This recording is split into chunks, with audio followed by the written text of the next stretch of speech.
우리 앞뒤 좌우 손을 인사 나누겠습니다. 사랑합니다. 축복합니다.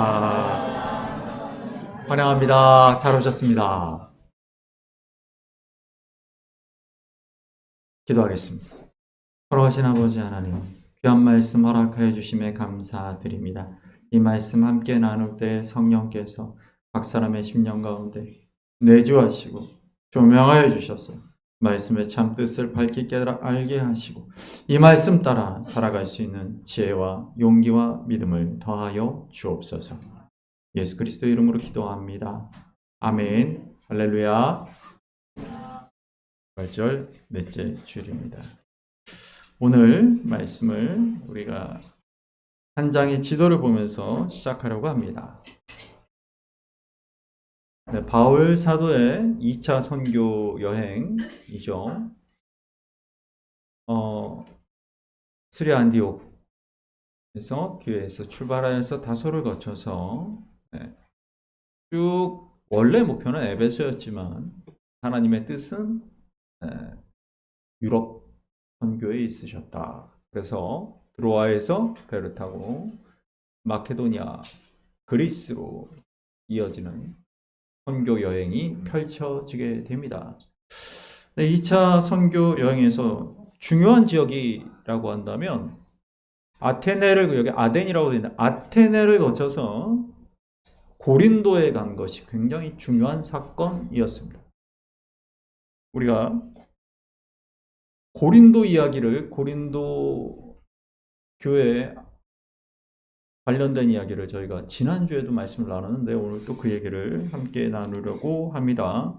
고린도는 바로 이 그리스, 예전에 이제 아가야라고 불렸던 이 그리스의 아테네와 함께 헬라 철학, 우리가 얘기하는 그리스 철학, 당시에 이 지중해 세계뿐만 아니라 로마의 지배하에 있던 그 모든 지역들 가운데 중요한 사상적 기초가 되었던 그 헬레니즘, 그 헬라 철학, 그리스 철학이 가장 발달한 곳이 바로 이 그리스 본토 중에서도 아테네, 그리고 고린도에서 특별히 발달한 것이 또 있죠. 뭐냐면은 수사학입니다.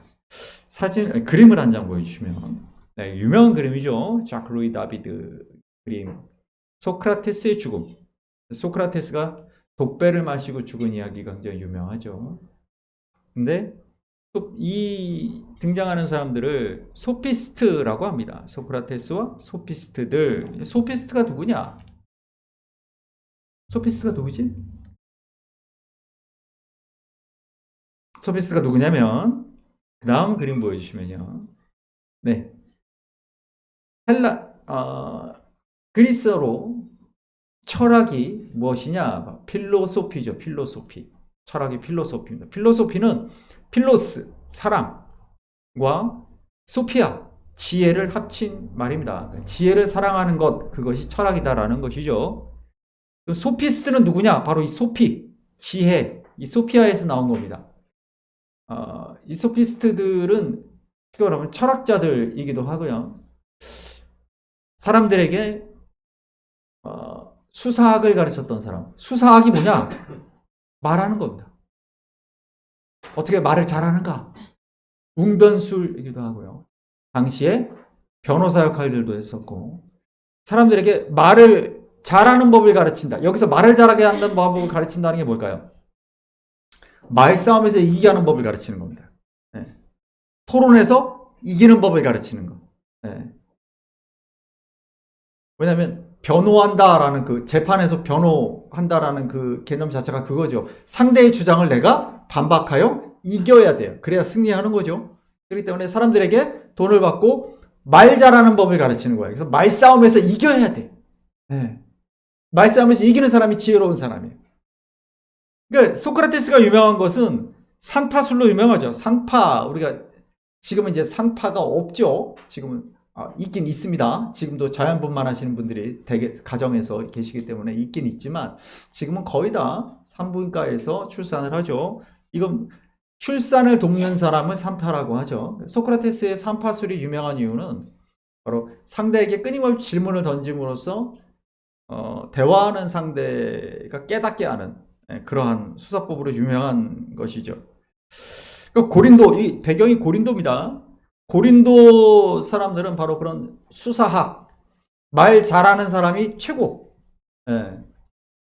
누구랑 의견이 나누다가 무조건 내가 그 사람을 눌러야 돼. 내 의견으로. 예. 그것이 가장 발달하고, 그렇게 말 잘하는 사람, 그러니까 우리가 말빨이 센 사람, 이런 사람이 지혜로운 사람으로 수왕받던 곳, 그게 고린도입니다. 고린도전서 우리 3장 3절 이하 말씀 한번 같이 읽어보겠습니다. 너희는 육신에 속한 자로다. 너희 가운데 시기와 분쟁이 있으니 어찌 육신에 속하여 사람을 따라. 계속 읽습니다. 어떠한 이는 말하되 나는 바울에게라 하고 어떤 다른 이는 나는 너희가 유괴 사람이. 우리가 고린도 교회에 보낸 편지들, 고린도전서나 고린도후서를 보게 되면 고린도 교회가 분쟁이 많은 곳임을 알 수 있습니다. 보통 그 분쟁이라고 하는 것은 뭐냐면 나와 다름을 인정하지 않고 무조건 내가 저 사람을 이겨야 돼. 아까 말씀드렸죠. 고린도는 수사학이 발전된 그런 곳이었다. 말 잘하는 사람이 지혜로운 사람이다. 그러니까 내가 말싸움을 해서 사람이 이겨야 되는 거예요. 같은 교회에 있는 성도들인데도 내가 저 사람하고 의견이 충돌했어. 그럼 내가 무조건 이겨야 돼. 얼마나 싸움이 많았겠어요? 고린도전서 12장 말씀 보시면 읽습니다. 은사는 여러 가지나 성령은 같고 직분은 여러 가지나 주는 같으며 또 사역은 여러 가지나 모든 것을 모든 사람 가운데서 이루시는 하나님은 같으니 7절 각 사람에게 유익하게 하려. 아멘. 우리는 고린도전서의 12장 은사장을 기억하는데 그게 은사의 종류로 알려주려고 했던 얘기가 아니고요. 교회 안에 각각의 은사를 갖고 있는 많은 사람들이 있었어요. 그 은사를 성령께서 주신 이유, 우리가 은사를 카리스마라고 합니다. 카리스마. 우리가 얘기하는 그 카리스마하고 좀 다릅니다. 카리스마타는 카리스에서 나왔어요. 카리스는 은혜입니다. 그러니까 은사는 선물로 주어진 거죠. 왜 주셨는가? 보면 뭐라고 나옵니까? 유익하게. 무엇을 유익하게? 교회를 유익하게. 너를 드러내고 네가 저 사람보다 우월하다라는 것을 자랑하게 하려고 주신 게 아니다. 교회 공동체를 유익하게. 왜? 한 몸 공동체니까 라고 말하는 것이죠.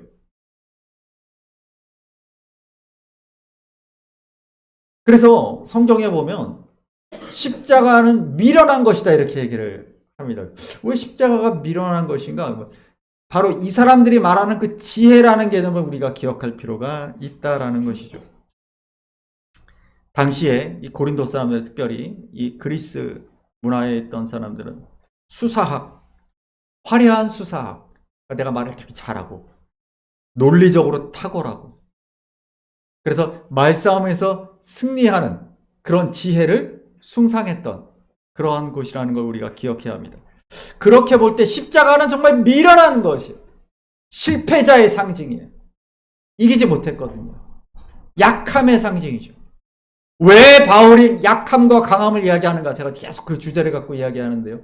십자가는 약함의 상징이에요. 패배의 상징이에요. 당시에는 강함을 숭상했어요. 그러니까 말도 잘해야 돼. 무조건 이겨야 돼. 그래야 내가 뭔가 우월할 뿐만 아니라 필요가 있는 사람인 것 같다. 그게 당시의 문화였다라는 것이죠. 그런데 바울은 뭐라고 말합니까?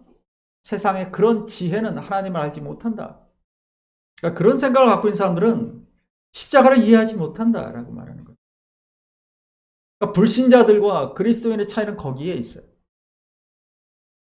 십자가의 도가 멸망하는 자들에게는 미련한 것이나 구원받은 우리에게는 하나님의 지혜다라는 이 바울 사도의 선언이 거기에서 나오는 것입니다.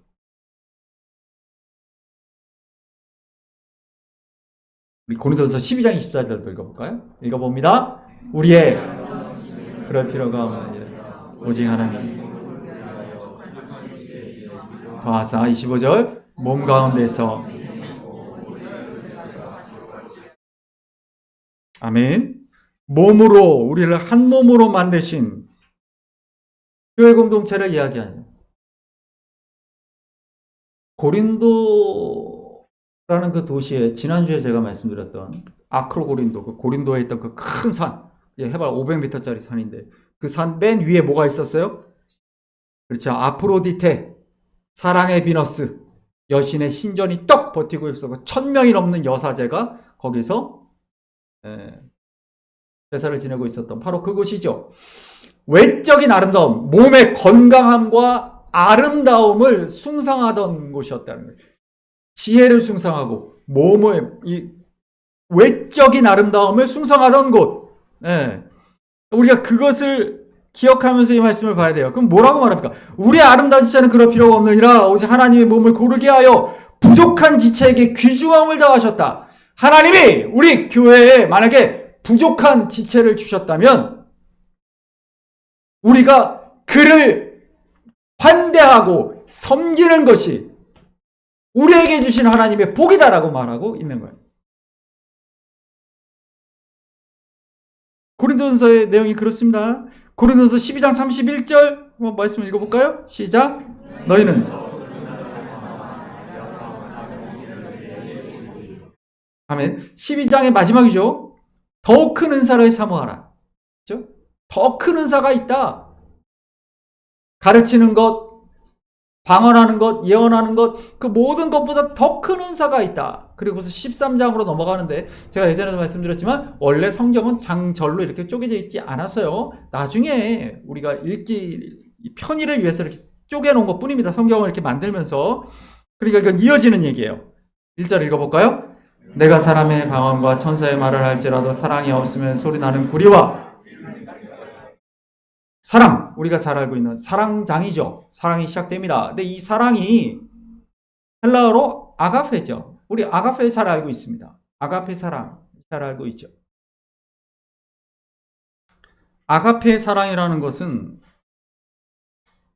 영어로 이거 킹제임스 버전인데 킹제임스 버전에서는 뭐라고 번역을 했습니까?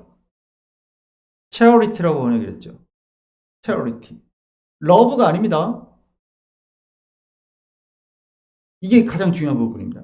charity. charity가 뭡니까? charity? 이렇게 영어가 나오면 우리 항상 전민아 집사님 쳐다보는데요. 예, 자비. 예, 그렇습니다. 자비. 자비, 자선. 예, 자선단체를 charity.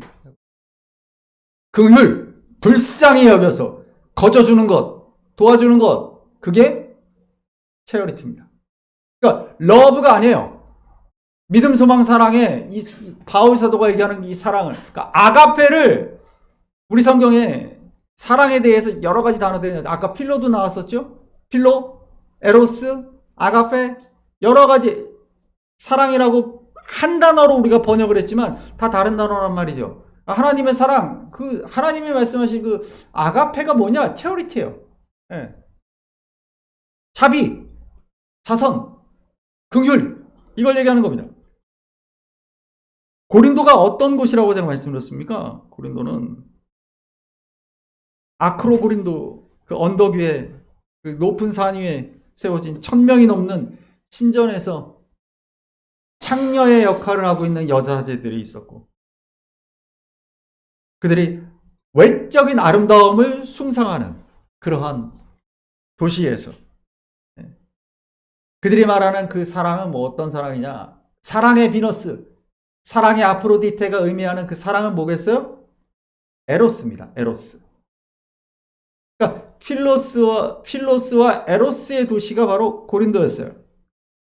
그들은 그걸 사랑이라 그랬습니다. 우리는 지혜를 사랑하고 몸 외적인 외모를 사랑한다. 아름다움을 사랑한다. 그랬죠.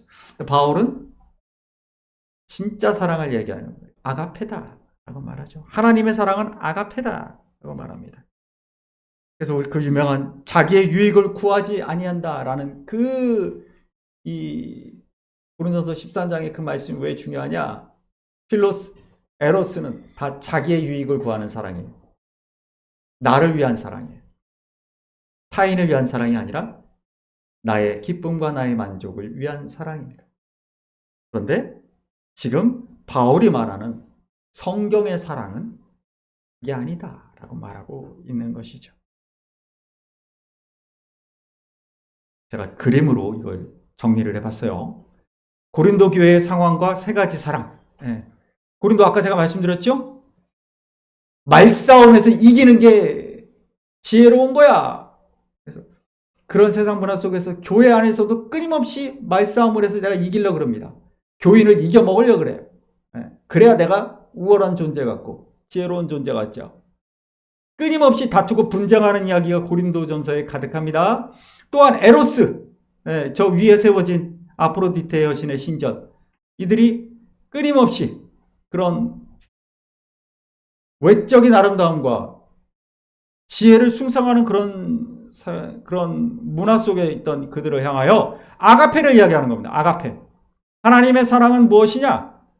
오래 참으며 무례히 행치 않는 그리스도의 몸을 만들어가는 사랑을 이야기하는 것입니다. C.S. 루이스가 쓴 책이 있습니다. 네 가지 사랑이라는 책인데 거기에 이제 스톨게도 들어가죠. 근데 이 사랑들, 이 다양한 사랑들을 이야기를 하는데 여기서 하나님의 사랑은 무엇이냐? 그것은 charity, 자비다 라는 것이죠. 여기서 가장 중요한 것은 오래 참는 거예요. 사랑은 언제나 온유하며 오래 참는 것이다. 왜? 그게 하나님의 성품이에요. 하나님이 오래 참으시니까 이 죄인을 용납하시는 거예요. 다른 사람들의 특징은 뭡니까? 소유욕, 질투, 배타성, 자기중심적인 것, 이런 것들이 다른 세상의 사랑들입니다. 레위기 20장 2절 말씀 보시면 읽어볼까요? 너는 이스라엘 자손에게 또 이르라. 그가 이스라엘 자손이든지 이스라엘에 거류하는 거름이든지 그의 자식을 몰렉에게 주면 반드시 죽이되 돌로 칠 것이요. 그래서 우리가 금요일에 봤던 그림을 한번 더 보여드립니다. 이게 몰렉이죠. 자식을 산채로, 여기 통입니다. 이 안에 집어넣어서 산채로 태우는 겁니다. 자기 자식을. 왜 그렇게 한다고요? 내가 더 많은 물질, 더 많은 복, 장수를 누리고 건강하고 이렇게 살려고, 세상에서 그걸 살려고 한다는 거죠. 그러면 이 사랑은 무슨 사랑이겠어요? 철저한 나를 향한 사랑이죠.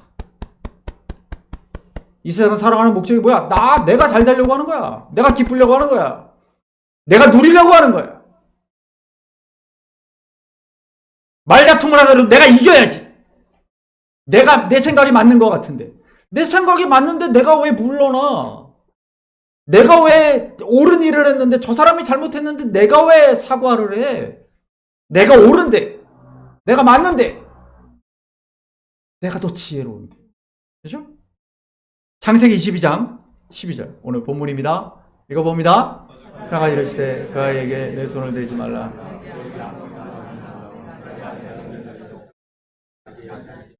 내가 이제야 아멘. 모리아산에서 있었던 이삭의 번제 사건이 그 사건만이 갖고 있는 그런 의미가 거기서 끝나지 않습니다. 그것은 무엇을 보여주는 것인가? 요한복음 3장 16절을 읽어보겠습니다. 읽습니다. 하나님이 독생자를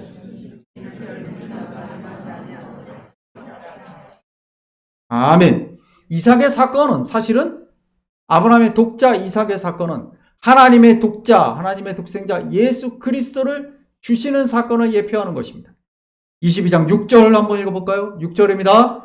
아브라함이 번제나무를 가져다가 그의 아들, 이것이 요한복음에서는 이렇게 표현됩니다. 읽습니다.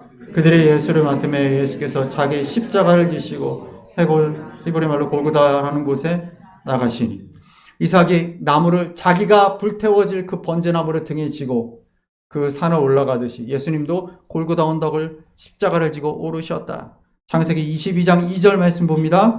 여호와께서 이르시되 내 아들 내 사랑하는 독자 이삭을 데리고 모리아 땅으로 가서 내가 내게 일러준 한 산 거기서 모리아산 거기 어디입니까? 역대하 3장 1절에 나옵니다. 솔로몬이 예루살렘 모리아산에 건축하기를 시작하니 그곳은 전에 여호와께서 그의 아버지 다윗에게 나타나신 곳이요 여부스 사람 오르나는 타작마다 다윗이 정한 곳이라. 그림 보여주시면요. 그 모리아산이 예루살렘에 있는 그 모리아산이 어디입니까? 바로 성전을 솔로몬이 세웠던 그 성전산이죠. 지성소, 가장 거룩한 그 지성소의 그 바위가 어떤 곳이냐? 바로 이삭을 나무단 위에 올려놨던 곳이라고 유대인들이 믿습니다. 그래서 거기에 성전을 지은 것입니다. 바로 그 예루살렘, 그곳에서 이삭은 양을 죽임으로 살아났죠. 바로 어린 양이 되셔서 주님께서 그곳에서 십자가를 치신 구원의 사건을 이루셨습니다. 연결되는 것입니다. 성경은 다 연결된다라고 제가 말씀을 드렸죠. 그래서 이것을 제가 표로 정리해 봤습니다. 아브라함의 이삭 번제가 바로 그 십자가 사건, 독자 이삭을 바침이 독생자 예수 그리스도를 번제나무를 지고 가는 것이 십자가라. 그 양을 죽임으로 이삭이 살아났듯이 양 대신 예수께서 죽으심으로 우리가 살아났다라는 것입니다. 이삭이 살아났듯이 주님도 다시 살아나셨다라는 것이죠. 바로 이것을 우리에게 보여줍니다. 예전에 잠깐 말씀드렸던 에드먼드 클라우리, 미국에서 가장 존경받는다는 팀 켈러 목사가 자신의 스승이라고 존경하는 분이시죠. 설교학에 있어서 가장 중요한 분이십니다. 이분은 성경 본문, 모든 본문에서 그리스도를 설교하라. 창세기부터 요한계시록까지 예수 그리스도의 관점을 가지고 설교해야 된다라고 책을 쓰신 분입니다. 읽어볼까요? 하나님은 아브라함의 칼을 멈추게 하셨습니다. 대신 준비된 순양을 제물로 받으셨습니다. 그러나 아브라함의 자손이자 하나님의 독생자이신 예수께서 십자가에 달리셨을 때 하나님은 자신의 심판의 칼을 그렇습니다. 창세기 22장 13절을 보겠습니다. 읽습니다. 아브라함이 눈을 들어 살펴본즉 한 순양이 뒤에 있는데 불이 수풀에 걸려 있는지라 아브라함이 가서 그 순양을 가져다가 아들을 대신하여 번제로. 요한복음 1장 29절을 읽습니다. 이튿날 요한이 예수께서 자기에게 나오심을 보고 이르되 보라 세상 죄를 지고 가는 하나님의 어린. 창세기 22장 14절을 읽습니다. 아브라함이 그 땅 이름을 여호와 이레라 하였으므로 오늘날까지 사람들이 이르기를 여호와의 산에서 준비되리라 하더라. 로마서 8장 32절입니다. 자기 아들을 아끼지 아니하시고 위하여 내주시니가. 아멘. 하나님의 세상을 이처럼 사랑하사 독생자를 주셨으니 바로 그 사랑, 아가페의 사랑이죠.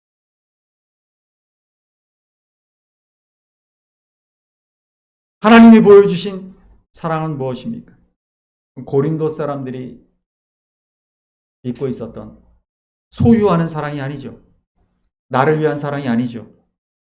바로 자신을 내어 주어 타인을 살리는 사랑.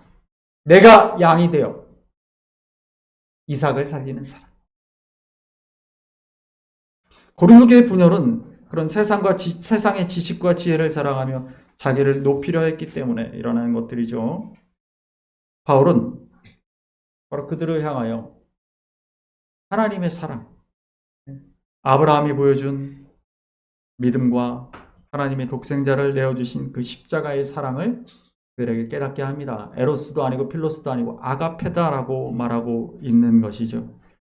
우리가 믿음과 소망과 사랑 중에 그 중에 제일은 사랑이라고 했을 때 그 사랑이 제일이라는 말은 바로 나를 버려 너를 살리는 하나님의 성품, 하나님의 아가페, 우리가 바라봐야 할 것 거기에 있다라고 말하는 것입니다. 고린도서 13장 4절 읽어볼까요? 읽습니다. 시작. 사랑은 오래 참고 사랑은 온유하며 시기하지 아니하며 사랑은 자랑하지 아니하며 교만하지 아니하며 5절 무례행하지 아니하며 자기의 유익을 성내지 아니하며 악한 것을 생각하지 아니하며 불의를 기뻐하지 아니하며 모든 것을 참으며 모든 것을 믿으며 모든 것을 바라며 모든 것을 견디느니라. 13절입니다. 그런즉 그 중에 제일은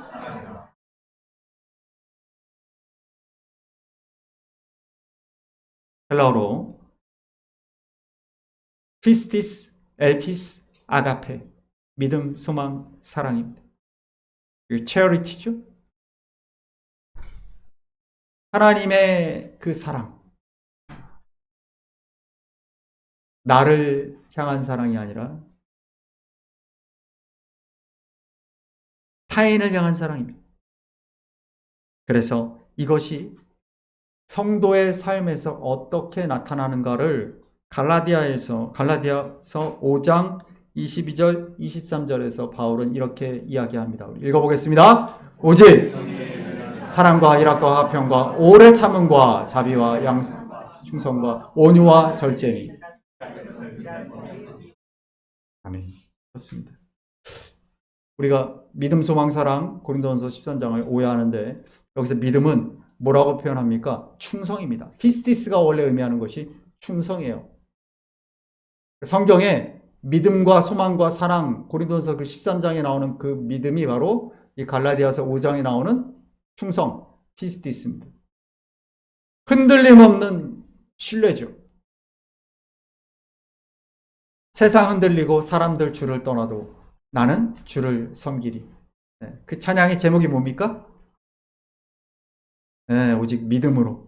오직 믿음으로. 믿음이 그거예요. 세상 흔들리고 사람들이 다 떠나도 나는 흔들림 없이 지키고 있겠다라고 말하는 것이죠.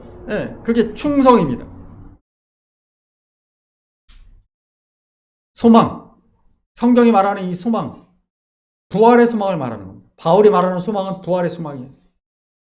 네가 비록 이 십자가의 길을 걷다가 내 생명을 잃는다 할지라도 하나님께서 반드시 하나님의 날에 너를, 여호와의 날에 너를 부활을, 새 생명을 너에게 줄 것이다. 그리고 사랑이죠.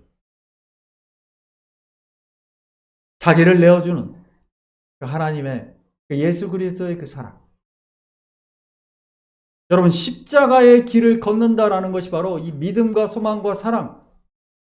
아무리 힘들고 어렵고 핍박과 환난과 유혹이 닥쳐온다 할지라도, 그래서 이 말씀을 지금 전하고 있는 바울 사도는 목숨을 걸고 선교하면서 이 말씀을 전하죠. 그리고 당시에 이 편지를 받는 이들이 역시 거대한 핍박 가운데 생명을 잃게 됩니다.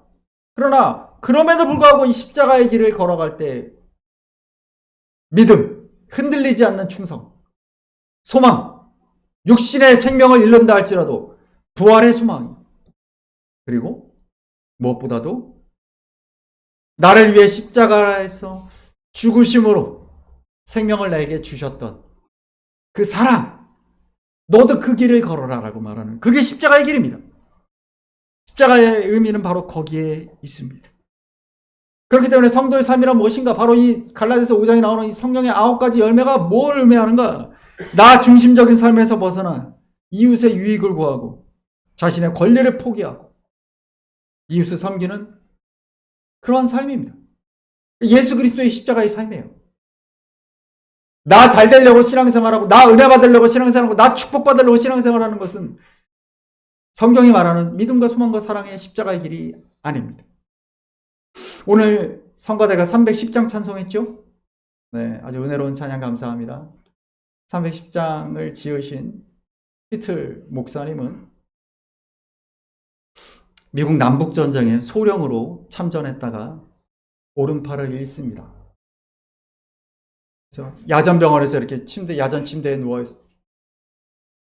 이제 오른팔을 잃었으니 내 인생은 어떻게, 젊은 나이에, 이 창창한 젊은 나이에 오른팔을 잃었으니 나는 내 인생은 끝났다. 절망하고 있는 그에게 누군가 와서 성경책을 옆에 두고 갔습니다. 열어보지도 않았어요. 그런데 자기 옆 침대에 피를 철철 흘리는 어린 병사가 실려왔습니다. 곧 숨질 것 같아요. 그러니까 간호사가 이야기합니다. 이 소년을 위해서 좀 기도해 주십시오. 옆에 성경책에 있는 걸 보니 이거 장교니까 기도해 주십시오. 조금 전까지 이 젊은 나이에 오른팔을 잃고 내가 어떻게 살아야 되는 내 인생은 끝났다. 하나님 나에게 어떻게 이렇게 고난을 주십니까? 라고 하나님을 원망하고 세상을 원망하고 탄식하고 낙심 가운데 있었던 휘틀 목사. 이제 막 숨이 넘어가려고 하는 고통 가운데에서 자기를 쳐다보고 있는 그 소년 병사와 눈이 마주칩니다. 그리고 하나 남아있는 자기의 왼손으로 그 소년의 손을 잡고 기도합니다. 하나님, 이 소년의 영혼을 받아 주십시오. 그 기도 끝에 그 소년은 세상을 떠납니다. 이 경험이 이 휘틀 목사가 그 후로 미국의 영적 대각성 운동, 부흥운동에 뛰어들어서 평생을 그렇게 헌신하게 됩니다. 여러분, 우리 아까 찬양했던 그 310장 가사를 기억해 보십시오. 하나님의 은혜로 이 쓸데없는 자, 왜 구속하여 주는지 난 알 수 없다. 내가 믿고 또 의지함은 내 모든 형편 잘 아는 주. 우리의 모든 형편을 잘 아시는 그분이 그럼에도 불구하고 나를 통하여 그 남북전쟁에서 팔을 잃고 다리를 잃고 혹은 사랑하는 가족을 잃고 고통 가운데 있던 그 많은 이들을 위로해야 했던 사람, 자기도 팔을 잃었지만 하나님이 나를 그 귀한 사역으로 부르셨다. 자신의 삶을 온전히 내어주게 되었죠. 우리가 310장 찬송을 부르면서 감동을 누리는 것은 바로 그 믿음의 고백이 거기 담겨있기 때문이에요.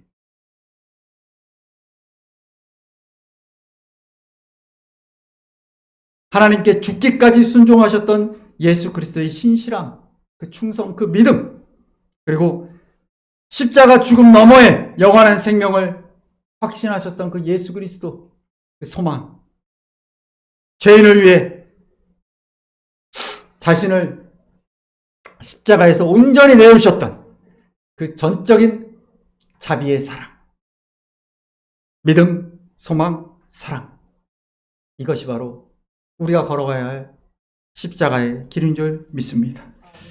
흔들리지 않는 믿음으로 십자가를 지고 소망으로 죽음을 견디며 사랑으로 자신을 내어주는 것, 그것이 바로 고린도전서 13장이 말하고 있는 믿음과 소망과 사랑의 길입니다. 오늘 말씀을 읽습니다. 너희 안에서 그리스도 예수의 날까지. 아멘. 그래서 우리를 부르셨습니다. 김진혁 교수님, 이제 유명하신 분이죠. 이분이 쓰신 책, 제가 예전에 한 권의 만나에서 나눈 적이 있습니다. 사도신경을 풀어준 책이죠. 읽어볼까요? 성부는 성자를 낳으시면서 완전한 하나님으로서 온전히 자신을 선물로 주심으로써 성자가 자신과 마찬가지로 영원한 하나님의 참빛이 되게 하십니다. 그리스도교 신앙은 자신을 선물로 주신 하나님에 대한 감사와 기쁨의 응답으로 자기 자신을 누군가에게 선사하는, 그렇습니다. 성경이 우리에게 말하는 사랑하며 살라라고 할 때 그 사랑은 나를 주는 사랑입니다. 아가페 사랑은 내가 돌려받기를 원하지 않는 사랑, 그냥 주는 사랑이에요. 우리 시은이를 아빠와 엄마, 할머니, 할아버지가 사랑할 때 시은이에게 뭔가 효도를 받겠다. 내가 이렇게 사랑했으니 이 손녀가 빨리빨리, 이제 중학생인데 빨리빨리 자라서 대학 가고 취업해서 빨간 내복을 사와야 할 텐데 이걸 기다리느라고 시은이를 사랑한 게 아니야. 그치? 그냥 사랑하신, 그냥 돌려받을 거 생각하지 않고 주는 사랑, 이 아가페죠. 요한복음 15장 16절 말씀을 마지막으로 읽습니다. 너희가 나를 택한 것이 아니오 내가 너희를 택하여 세웠나니 또 열매가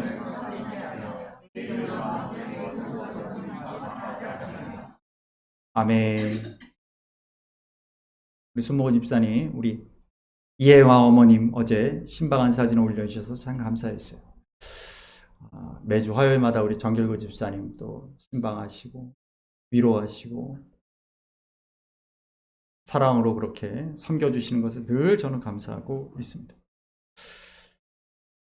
그것이 바로 우리가 받은 사랑을 나 또한 선물로 다른 이에게 주는 것이죠. 그것이 그리스도인의 길입니다. 내가 무엇을 돌려받기 위함이 아니고 내가 값없이 받았으니 나 또한 값없이 선물하는 것입니다. 사랑하는 성도 여러분, 사랑은 내가 가진 여유분을 나누는 것이 아니라 나의 존재 전체를 선물로 내어주는 것입니다. 예수님께서 십자가라는 가장 아픈 방식으로 우리에게 자기 자신을 선사하셨듯이 우리도 그 길을 따라야 될 줄 믿습니다. 오늘 우리가 부를 찬양이 있는데요. 그 찬양의 가사를 여러분 기억해 보십시오. 거창한 희생이 아니어도 삶의 작은 일 속에서 나를 낮추고 누군가 오름직한 편안한 동산이 되어주는 것, 누군가의 길을 비춰주는 것, 그것이 바로 고린도전서 13장이 말하는 사랑의 실천입니다. 여러분 주보에 있는 찬양을 함께 귀한